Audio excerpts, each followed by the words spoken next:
Shalom, saudara yang diberkati oleh Tuhan. Saudara, mari kita melanjut dalam kitab Wahyu pasal 5. Kita akan baca ulang ayat 1. Maka aku melihat di tangan kanan Dia yang duduk di atas tahta itu sebuah kitab yang ditulisi sebelah dalam dan sebelah luarnya, dan dimeterai dengan 7 meterai. Saudara, pada saat gulungan kitab itu di mana ada tulis sebelah dalam dan luarnya tulisan. Apa gerangan tulisan? Cuman termeterai, saudara ya. Jadi pada saat ditanya, baik di sorga, di bumi, dan di bawah bumi, tidak ada yang layak membuka gulungan kitab itu, dan khususnya membuka meterainya. Itulah yang membuat Yohanes menangis. Sebab saudara, jika ini tidak terbuka, maka khususnya anak-anak Tuhan tidak mengetahui apa yang akan terjadi atas dunia. Oleh karena ini terbuka, jadi semua anak Tuhan punya warning, ada peringatan dini, saudara. Ya, sebab pada saat meterai itu terbuka, kita tahu bahwa akan terjadi apa atas seluruh dunia. Ya, saudara ya. Nah, saudara, itu sebabnya kita akan melihat ini, saudara. 7 meterai ini adalah penghukuman dari Allah Roh Kudus. Saudara, kita lihat Efesus 1 ayat 13 dan 14. Di dalam Dia kamu juga, karena kamu telah mendengar firman kebenaran, yaitu Injil keselamatanmu. Di dalam Dia kamu juga, ketika kamu percaya, dimeteraikan dengan Roh Kudus yang dijanjikannya itu. Dan Roh Kudus itu adalah jaminan bagian kita sampai kita memperoleh seluruhnya, yaitu penebusan yang menjadikan kita milik Allah untuk memuji kemuliaannya, saudara. Jadi meterai ini adalah Roh Kudus, ya, dimeteraikan dengan Roh Kudus, saudara. Hukuman meterai ini adalah hukuman dari Allah Roh Kudus. Kemudian setelah hukuman meterai melanjut pada hukuman sangkakala. Pada saat hukuman sangkakala ini, saudara, pada hukuman yang terakhir melanjut lagi hukuman cawan murka Allah. Nah, kalau sangkakala hukuman anak Allah, dan cawan murka Allah adalah hukuman Allah Bapa, saudara. Nah, saudara, kita melihat keberadaan dari saat itu. Jadi di gulungan kitab itu, saudara, adalah nasib dunia. Seandainya tidak terbuka, tidak diketahui seperti apa, kita tidak memiliki warning, kita tidak memiliki peringatan, saudara. Puji Tuhan, oleh karena singa suku Yehuda dan juga anak domba Allah telah menang dan rela disembelih anak domba Allah, maka gulungan kitab itu bisa dibuka karena meterainya terbuka, bisa terbuka, saudara. Nah, saudara, sebenarnya Wahyu pasal 5 ini adalah sentral dari seluruh kitab atau seluruh pasal dalam Wahyu, saudara. Ada 22 pasal, karena Wahyu itu artinya apokalipsis, artinya penyingkapan, artinya tutup dibuka. Sama juga dengan artinya meterai dibuka. Jadi, saudara, ini adalah satu kali pertama yang dibuka. Meterai terbuka, saudara, dan diketahui tentang penghukuman atas dunia. Karena kitab Wahyu ini memang kitab, boleh dikatakan kitab akhir zaman. Ya, kitab akhir zaman, saudara ya. Jadi akhir zaman itu adalah penghukuman atas dunia, saudara. Oke, saudara, perhatikan baik-baik.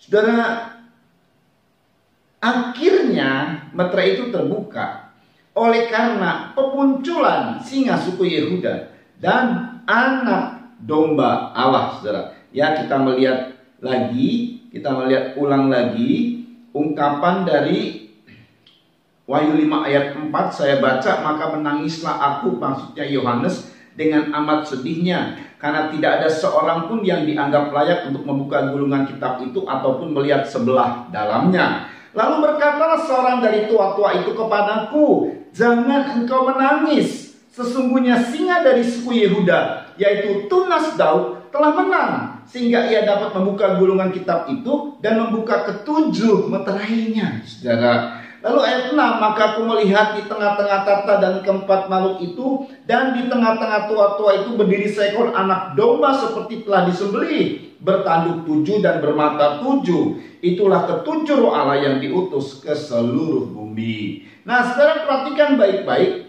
Jadi saat meterai ini tidak terbuka, saudara, karena nggak ada yang bisa membuka, tidak ada yang layak, Yohanes menangis. Tetapi puji Tuhan, salah satu tua-tua berkata, jangan menangis, karena singa suku Yehuda dan anak domba Allah ini adalah satu pribadi tapi dua penampilan, singa dan juga domba. Singa suku Yehuda telah menang. Di mana letak menangnya? Pada saat dia menjadi domba yang disembelih. Saudara ya. Demikian juga kemenangan Kristen. Bagaimana kita bisa dikatakan orang yang menang? Pada saat kita menjadi domba yang disembelih. Ya, saudara, puji Tuhan. Itu sebabnya dalam Roma menyebut begini, saudara ya. Ini kemenangan orang Kristen. Roma 8 ayat 33 sampai 39. Ya, saudara ya. Perhatikan, namun saya baca ayat 37 dulu. Tetapi dalam semuanya itu, kita lebih daripada orang-orang yang menang oleh Dia yang telah mengasihi kita. Sebab aku yakin bahwa baik maut maupun hidup, baik malaikat-malaikat maupun pemerintah-pemerintah, baik yang ada sekarang maupun yang akan datang, atau kuasa-kuasa, baik yang di atas maupun yang di bawah, ataupun sesuatu makhluk lain, tidak akan dapat memisahkan kita dari kasih Allah yang ada dalam Kristus Yesus Tuhan kita. Kita ini lebih daripada pemenang, saudara. Sebutkanlah kalau dalam satu olimpiade, waduh, orang itu hebat sekali ya. Tapi Tuhan berkata, kita ini lebih daripada dia, lebih daripada pemenang manapun di dunia ini, saudara. Bagaimana kalau kita bisa dikatakan lebih daripada pemenang? Nah, kebanyakan, saudara ya, anggapan ini menjadi anggapan yang kemudian bisa membanggakan diri. Padahal sebenarnya, saudara, kenapa kita disebut lebih daripada pemenang? Ayat 33. Siapakah yang akan menggugat orang-orang pilihan Allah? Allah yang membenarkan mereka? Gak mungkin. Allah gak mungkin menggugat kita, saudara. Siapakah yang akan menghukum mereka? Kristus Yesus yang telah mati. Sebenarnya gak mungkin menghukum kita, Kristus Yesus. Bahkan lebih lagi, yang telah bangkit, yang juga duduk di sebelah kanan Allah, yang malah menjadi pembela bagi kita, malah Kristus jadi pembela. Siapakah yang akan memisahkan kita dari kasih Kristus? Penindasan, atau kesesakan, atau penganiayaan, atau kelaparan, atau ketelanjangan, atau bahaya, atau pedang. Ayat 36. Seperti ada tertulis, oleh karena engkau kami ada dalam bahaya maut sepanjang hari. Kami telah dianggap sebagai domba-domba sembelihan. Jadi pada saat anak-anak Tuhan rela menjadi domba sembelihan, artinya dikorbankan di situ, maka kita ini lebih daripada pemenang, saudara. Kenapa tidak bisa dibuat oleh orang dunia, saudara? Itu hanya bisa dibuat oleh anak-anak Tuhan yang sungguh-sungguh. Ya, anak-anak Tuhan inilah yang Tuhan katakan lebih dari pemenang. Jangan menangis. Singa dari suku Yehuda telah menang dari 3 teritorial ini. Kemenangannya di mana? Waktu dia menjadi domba yang disembelih. Waktu dia rela dikorbankan, saudara. Puji Tuhan, saudara ya. Jadi itu adalah kemenangan kita, saudara. Kalau kita diejek, dihina, ini kesempatan untuk menunjukkan bahwa kita ini adalah orang-orang yang lebih dari pemenang, saudara. Makanya kita mengambil sikap untuk mengampuni orang-orang itu. Ya, itulah sebabnya, saudara, sangat luar biasa sekali. Nah, sekarang kita melihat ini suasana surga, saudara ya. Surga itu suasananya memang jauh berbeda dengan suasana di bumi, saudara. Inilah yang terjadi di surga. Kalau ada yang pertama, meterai terbuka, saudara ya. Artinya begini, kalau ada hamba Tuhan yang kemudian dia menyiapkan firman, lalu dia siapkan dengan sungguh-sungguh, lalu dapat peningkapan, saudara. Itu berarti ada sesuatu di surga. Sebab pada saat pembukaan meterai, saudara ya, ini pembukaan meterai, sebelum pembukaan meterai saja, baru menerima nih anak domba. Maka apa yang terjadi? Wahyu pasal 5, saudara ya, Perhatikan baik-baik ayat 7. Lalu datanglah anak domba itu dan menerima gulungan kitab itu dari tangan dia yang duduk di atas tahta itu. Perhatikan, ketika ia mengambil gulungan kitab itu, tersungkurlah keempat makhluk dan ke-24 tua-tua itu di hadapan anak domba itu. Masing-masing memegang satu kecapi dan satu cawan emas penuh dengan kemenyan. Itulah doa orang-orang kudus.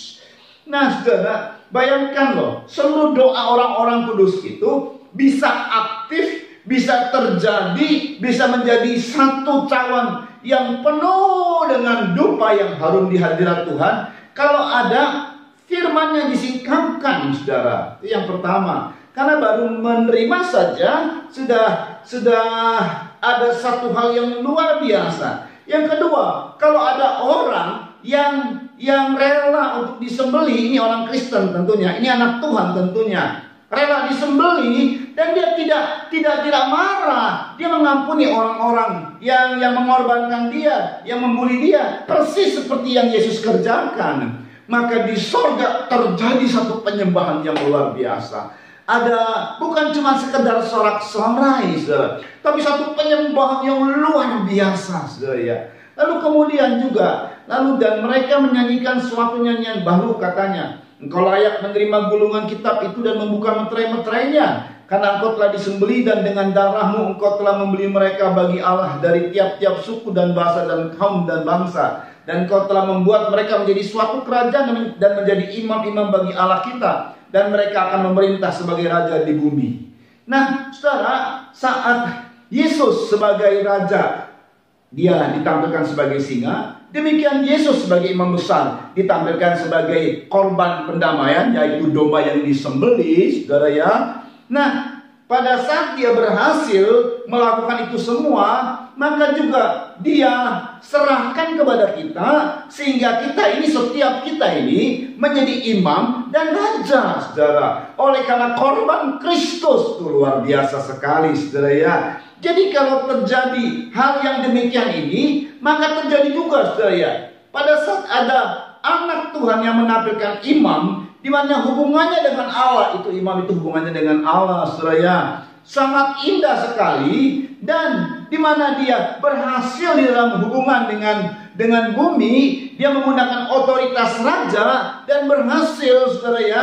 Maka apa yang terjadi? Ayat 11. Maka aku melihat dan mendengar suara banyak malaikat sekeliling tahta, makhluk-makhluk dan tua-tua itu. Jumlah mereka berlaksa-laksa dan beribu-ribu laksa. Katanya dengan suara nyaring, anak domba yang disembelih itu layak untuk menerima kuasa dan kekayaan dan hikmat dan kekuatan dan hormat dan kemuliaan dan puji-pujian.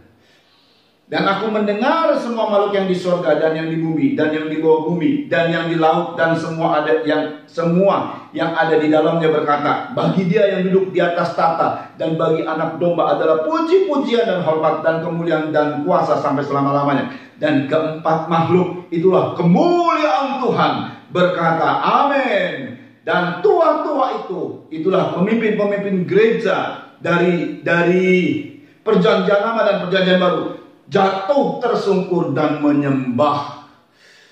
Wow, suasana yang luar biasa itu, saudara ya.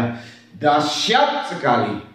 Oh, luar biasa sekali, saudara. Dan kalau kita melihat, saudara ya, penampilan anak domba ini begitu dahsyat. Sebenarnya anak domba ialah satu binatang yang lemah, saudara. Tapi saat anak domba ini rela disembelih sebagai korban Paskah, itulah Yesus Kristus, saudara ya, maka ada puji-pujian yang luar biasa sekali. Nah itu, saudara ya.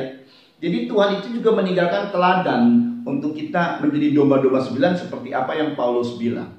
Tak kalah kita menjadi domba-domba sembelihan, ada pujian di sorga. Seluruh penyembahan yang dilakukan oleh seluruh anak-anak Tuhan, saudara ya, yang nanti sebagai ukupan yang berbau harum, kemenyan yang berbau harum, itu naik ke hadirat Tuhan. Karena ada orang-orang yang rela sebagai domba-domba sembelihan. Ada hamba-hamba Tuhan yang rela sebagai domba-domba sembelihan. Itu luar biasa sekali. Terjadi satu penyembahan yang dahsyat di sorga. Sama seperti yang kemarin juga saya bilang, kalau ada satu orang bertobat, malaikat Allah bersuka cita. Tapi ini bobotnya lebih tinggi, saudara. Levelnya lebih tinggi. Bukan malaikat, karena malaikat itu adalah pelayan Tuhan. Tetapi ini adalah suasana yang levelnya sama dengan Tuhan, saudara. Pertama, 4 makhluk itu karakter ilahi, itu kemuliaan Allah, saudara ya. Luar biasa.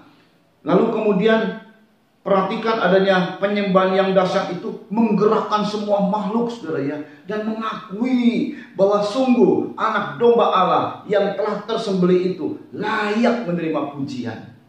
Dan itu terjadi, saudara ya. Setiap ada anak Tuhan yang menjadi domba sembelihan, terjadi sesuatu di sorga. Setiap ada anak Tuhan yang melakukan pelayanan sebagai imam dan raja, terjadi sesuatu di sorga. Luar biasa, saudara ya. Dan itu sorga itu menjadi kuat karena adanya pujian yang disampaikan dengan murni dari anak-anak Tuhan yang mau menjadi orang-orang yang rela disembelih dan melayani Tuhan sebagai imam dan raja. Tuhan memberkati.